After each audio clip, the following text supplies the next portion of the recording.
ஆண்டவராகிய இயேசு கிறிஸ்துவின் நாமத்தினாலே உங்களுக்கு அன்பின் வாழ்த்துக்கள். இந்த நாளிலும் ஒரு முக்கியமான நாள். நம்முடைய காலை மன்னா நிகழ்ச்சியானது 1700வது எபிசோடை சந்திக்கிறது. இந்த 1700 காலை மன்னா இந்த ஆழ்வார்குறிச்சி மாரநாதா சேனலில் வெளிவருவதற்கு கர்த்தர் கிருபை பாராட்டியிருக்கிறார். அற்பமாய் எளிய முறையிலே காலம் சென்ற பாஸ்டர் ராஜசேகர் அவர்களால் இந்த காலை மன்னா ஊழியம் ஆரம்பிக்கப்பட்டது. 407 தேவனுடைய வார்த்தைகளை செய்திகளை பகிர்ந்து கொண்டார்கள். இந்த சேனலில் அது இருக்கிறது. அதைத் தொடர்ந்து இந்த ஊழியத்தை பொறுப்பெடுத்து செய்வதற்கு கர்த்தர் கிருபை பாராட்டினார். ஒவ்வொரு நாளும் பல தடைகள் மத்தியிலே இந்த காலை மன்னா செய்தியை ஆண்டவர் ஒளிபரப்ப கிருபை பாராட்டினார்.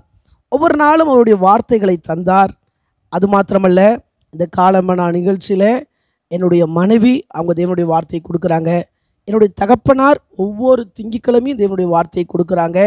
அதைத் தொடர்ந்து இந்த 1700வது எபிசோடில் தேவனுடைய வார்த்தையை கொடுக்க யாரை அழைக்கலாம் என்று சொல்லி ஜெபித்த பொழுது அருமையான கர்த்தருடைய மனிதன் பாஸ்டர் டேவிட் அவர்களை கேட்ட பொழுது தாராளமாய் தேவனுடைய வார்த்தை கொடுக்க வருகிறேன் என்று வாக்கு பண்ணினார்.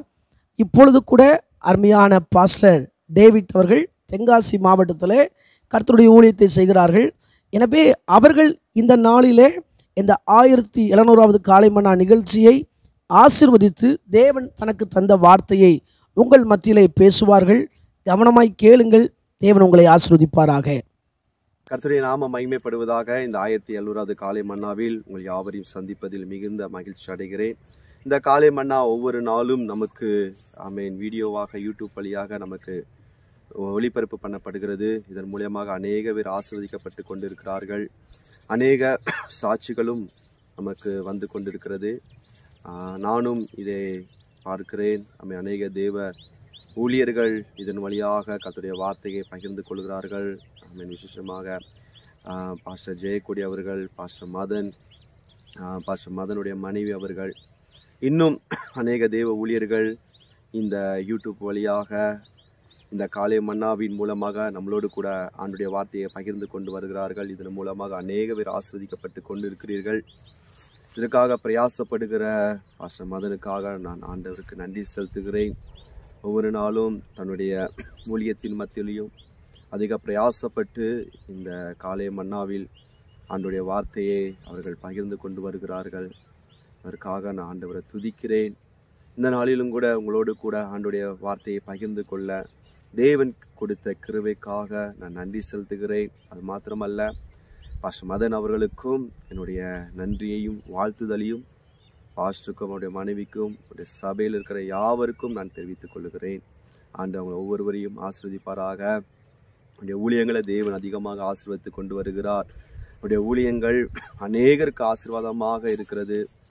அந்த ஊழியத்தின் மூலியமாக அவங்க சபையில் தேவன் அநேக பேரை விடுதலையாக்கி கொண்டிருக்கிறார். அநேக அற்புதங்கள் திரளாய் நடந்து கொண்டிருக்கிறது. அதை நான் பார்க்கிறேன், கேள்விப்படுகிறேன். இன்னும் அதிகமாய் தேவன் அவர்களை எடுத்து வல்லமையாய் பயன்படுத்துவாராக. அநேக ஜனங்களுக்கு, அநேக பட்டணங்களுக்கு, தேசங்களுக்கு ஆண்டு எடுத்து பயன்படுத்துவாராக. நான் அவங்களை வாழ்த்துகிறேன். இன்னும் தேவன் அவர்களை அநேகருக்கு ஆசீர்வாதமாக வைப்பார். இந்த காணொளி வழியாக உங்களை பார்ப்பதில் மிகுந்த மகிழ்ச்சி அடைகிறேன். இந்த நாளிலும் கூட உங்களோடு கூட ஆண்டோடைய வார்த்தையை பகிர்ந்து கொள்கிறேன். ஒரு வசனத்தை கூட நான் வாசிக்கிறேன். மார்க்குவின் புஸ்தகம் 5வது அதிகாரம் 34வது வசனம். இயேசு அவளை பார்த்து, மகளே, உன் விசுவாசம் உன்னை இரட்சித்தது. நீ சமாதானத்தோடே போய் உன் வேதனை நீங்கி சுகமாயிரு என்றார். இங்கே வாசிக்கும் பொழுது 12 வருட பெரும்பாடு உள்ள ஸ்திரியை பார்த்து இயேசு சொன்ன வார்த்தை தான், உன் விசுவாசம் உன்னை ரட்சித்தது. உடைய வாழ்க்கையில ஆண்டு சொல்ல, உன் விசுவாசம் உன்னை ரட்சித்தது அப்படின்னா உன் விசுவாசம் உன்னை சுகமாக்கினது என்று சொல்லி நம்ம பார்க்க முடியும். இவருடைய வாழ்க்கையில 12 வருடமாய் இரத்தப்போக்கு வியாதியினால மிகுந்த கஷ்டப்பட்டு கொண்டிருந்த ஒரு பெண்மணி தன்னுடைய சொத்துக்களை எல்லாம் செலவு பண்ணுனா நிறைய டாக்டர்ஸை போய் பார்த்தா எந்த டாக்டர்ஸாலையும் அவருடைய வியாதியை குணமாக்க முடியல. ஆனால் அவள் இயேசுவை குறித்து கேள்விப்பட்டு அவள் இயேசுக்கிட்ட விசுவாசத்தோட போனா. அவள் சொன்னா, அவருடைய வஸ்திரத்தின் ஓரத்தை தொட்டாயிலும் நான் சுகமாகி விடுவேன் என்று அவருடைய இருதயத்தில் நினைத்து கொண்டு போனார். இவளுக்கு உதவி செய்ய யாருமே இல்லை. அவ்வளவு 12 வருட வியாதி, அந்த தாக்கத்தில் அவர் இருக்கிறார். ரொம்ப பலவீனப்பட்டு இருந்திருப்பார். நமக்கு 3 நாள் காய்ச்சல் வந்தாலே நம்ம ரொம்ப பலவீனப்படுறோம். இவள் 12 வருட பலகீனத்தில் அவர் சொல்கிறார், நான் அவருடைய வஸ்திரத்தை தொட்டால் சுகமாகி விடுவேன்.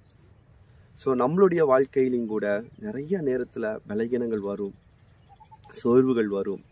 ஆனால் இந்த பெண்மணி அவள் எப்படி தன்னுடைய பலகீனத்தில் இயேசுவை தொட்டால் சுகமாகி விடுவேன் என்று சொல்லி அவள் விசுவாசத்தில் நம்பிக்கையில் தன்னை பலப்படுத்தினாலோ அதே போல் ஆண்டோடைய வார்த்தையில் நம்ம பலப்படுத்துகிறவளாக இருக்க வேண்டும்.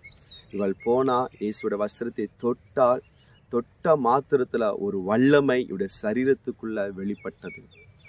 நம்முடைய வாழ்க்கையிலையும் கூட நம்ம இயேசுகிட்ட போகும் பொழுது, நம்ம அவர் மேலே நம்பிக்கையோடு நம்ம ஜெபிக்கும் பொழுது, எனக்கு இந்த காரியத்தில் இயேசு உதவி செய்வார், எனக்கு இந்த காரியத்தில் இயேசு அற்புதம் செய்வார், என்னுடைய வியாதியில் இயேசு அற்புதம் செய்வார் என்று சொல்லி நம்ம விசுவாசத்தோட நம்பிக்கையோடு நம்ம ஜெபிக்கும் பொழுது அந்த காரியத்தில் அவருடைய வல்லமை வெளிப்பட்டு நமக்கு அற்புதத்தை செய்கிறதா இருக்கிறது.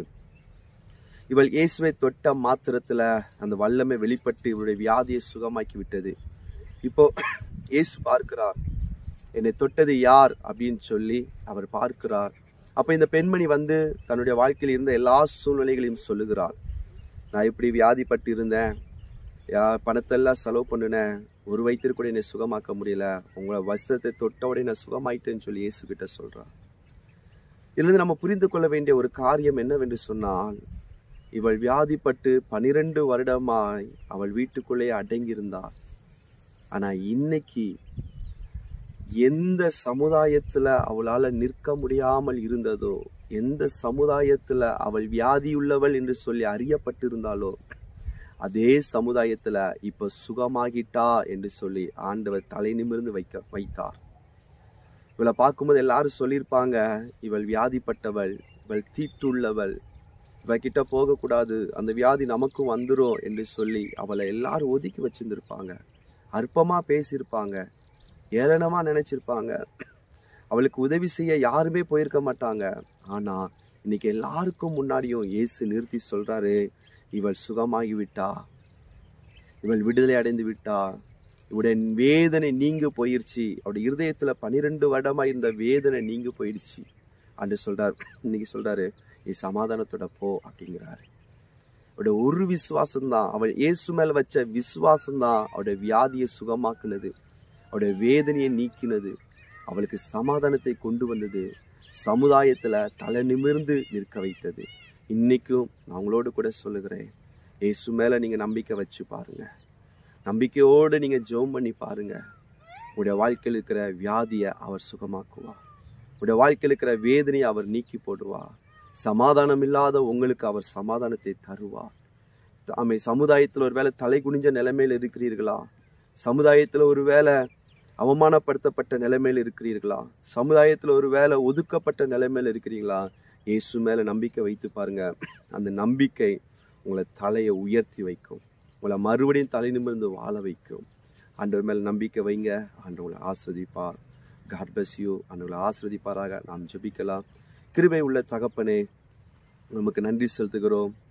ஆண்டவரே, 12 வருட பெரும்பாடு உள்ள ஸ்திரீ எப்படி உங்கள் மேலே நம்பிக்கை வைத்து ஆண்டவரே உங்களுடைய வஸ்திரத்தை தொட்ட பொழுது அவருடைய வியாதி நீங்கி அவள் சுகம் பெற்றாலோ, அவளுக்கு தேவையான வேதனை நீங்கி அவள் ஆரோக்கியம் அடைந்தாலோ, சமாதானம் வந்துச்சோ, அதே போல் ஆண்டவரே இதை கேட்டு கொண்டிருக்கிற ஒவ்வொரு தெய்வ ஜனங்களுக்காக நான் ஜெபிக்கிறேன். ஒவ்வொருவரையும் ஆசீர்வதிங்க. அவங்களுடைய வாழ்க்கையில் இருக்கிற வியாதிகள் மாறட்டும் நாதா, சரீரத்தில் இருக்கிற எல்லா பலகீனங்கள் மாறட்டும், அவருடைய வேதனை மாறட்டும் ஆண்டவரே, அவருக்கு சமாதானம் வரட்டும்பா. சமுதாயத்தில் அவர்கள் தலை நிமிர்ந்து வாழட்டும் என்று சொல்லி இயேசுவின் நாமத்தில் உங்களை ஆசீர்வதிக்கிறேன். உங்களுடைய கிருபை இருக்கட்டும் நாதா. இயேசுவின் நாமத்தில் ஜெபிக்கிறோம் பிதாவே, ஆமே. God bless you. அன்று உங்களை ஆசீர்வதிப்பாராக. தொடர்ந்து இந்த நிகழ்ச்சியை நீங்கள் பாருங்கள், உங்களுக்கு ஆசீர்வாதமாக இருக்கும். அன்று உங்களை ஆசீர்வதிப்பார். God bless you.